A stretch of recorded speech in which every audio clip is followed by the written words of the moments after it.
नमस्कार, आप देख रहे हैं ऑन न्यूज़ नंबर 1।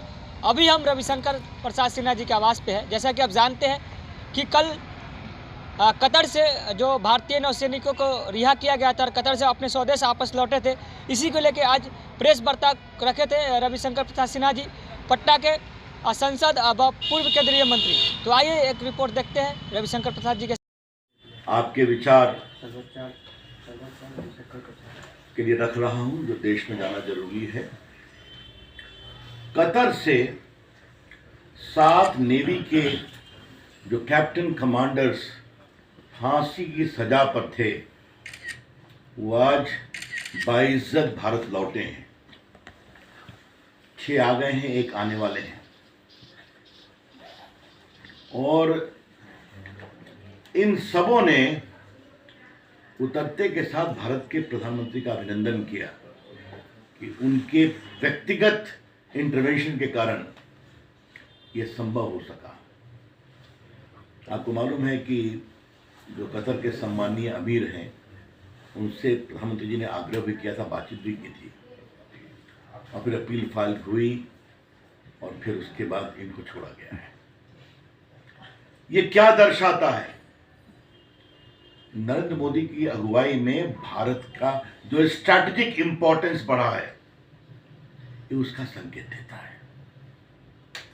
और नरेंद्र मोदी जी का एक और कमिटमेंट है, हमारा भारतीय कहीं भी फंसा हो भारत सरकार उनके आंसू पोंछने और उनकी रिहाई के लिए कोशिश करेगी। आपको मालूम है यूक्रेन वॉर में बहुत से हिंदुस्तान के बच्चे फंस गए थे, सबको सम्मान से लाया गया और उसके उन्होंने रशिया और यूक्रेन के राष्ट्रपति से बात की कि आप अपनी बमबारी कुछ जगह रोकें। वे पाकिस्तानी बच्चे भी भारत का झंडा लहराते हुए निकले। जो इराक वार हुआ था, जो नर्सेस फंस गई थी, आपको मालूम है, उससे मोदी जी ने पूरा निकाला अपने हस्तक्षेप से बात कर करके। इन सबों के नाम क्या है मैं बताऊंगा, सब ऑपरेशन के नाम थे। अफगानिस्तान में जो फंसे थे उनको निकाला गया। आपकी जानकारी के लिए जो अभिनंदन हमारे F-16 का पायलट था पाकिस्तान में जा गिरा, 1 दिन में पाकिस्तान को छोड़ना पड़ा, 1 दिन में। फिर 46 नर्सें भारतीय फंसी हुई थी केरल में ISI के वॉर के बाद।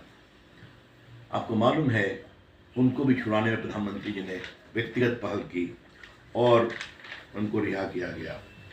ऑपरेशन कावेरी आपने नाम सुना होगा, सूडान में जो भारतीय फंस गए थे उनको छुड़ाया गया। ऑपरेशन दोस्त, तुर्की सीरिया के भूकंप में जो लोग पीड़ित थे उनके लिए ऑपरेशन दोस्त चलाया गया। ऑपरेशन गंगा मैंने बताया, जो बच्चों को रूस यूक्रेन के युद्ध में निकाला गया। ऑपरेशन देवी शक्ति, अफगानिस्तान में जो हिंदू फंसे हुए थे लगभग 700, उनको लाया गया। ऑपरेशन वंदे भारत में, ये बहुत बड़ी बात आपको याद होगा, कोरोना काल में जो हिंदुस्तानी फंसे हुए थे उनको लाया गया। ये क्यों हुआ है?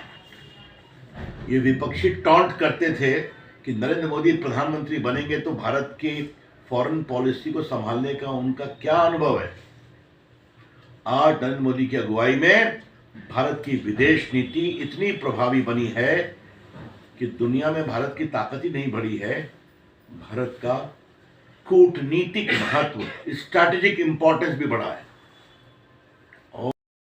और ये ऐसा नहीं है, 6 से अधिक इस्लामिक कंट्रियों ने अपने देश का सर्वोच्च पुरस्कार हमारे प्रधानमंत्री नरेंद्र मोदी को दिया है। तो आज हमें बहुत गर्व है अपने प्रधानमंत्री के नेतृत्व पर कि भारतीय कहीं भी दुनिया में हो, किसी परिस्थिति में फंसा हो, भारत सरकार उनके लिए खड़ी रहेगी और उनको भारत लाएगी और उनको हर सहयोग देगी। तो ये बहुत ही बड़ा मोमेंट है। लेकिन मुझे एक बात की बहुत पीड़ा है। वो कल रात पहुंचे हैं, परसों रात सुबह में, अभी तक विपक्ष कुछ बोला है क्या? क्या विपक्ष भारतीय इज्जत से फांसी के फंदे से मुक्त होकर भारत लौटे? तो किसी पार्टी के नहीं थे, वो नेवी के कमांडर और कैप्टन्स थे जो वहाँ एक कंसल्टेंसी फर्म में काम कर रहे थे, जिनको एक झूठे जासूसी केस में फंसाया गया था। क्या विपक्ष को यह भी नहीं लगता कि इसके लिए दो सद्भावना के शब्द कहें?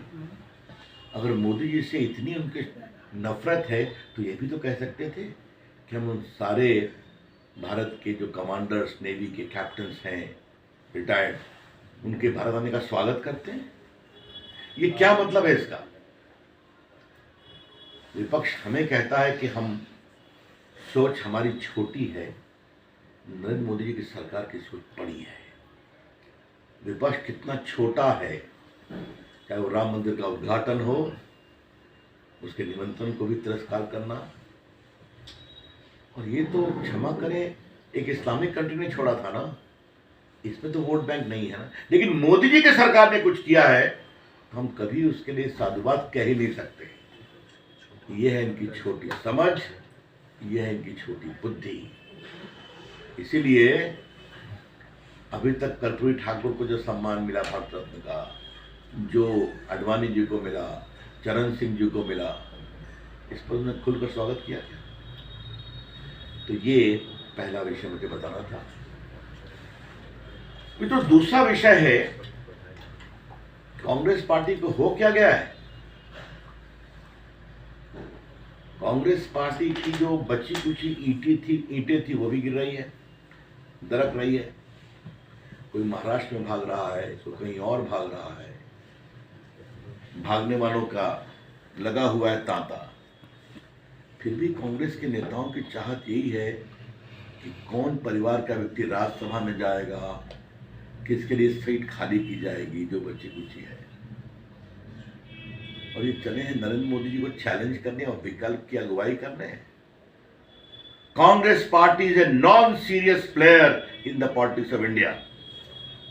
कांग्रेस पार्टी भारत की राजनीति में अब गंभीर खिलाड़ी नहीं है। उनका एकमात्र उद्देश्य यही है किसी प्रकार से परिवार के लिए कुछ न कुछ समेटो।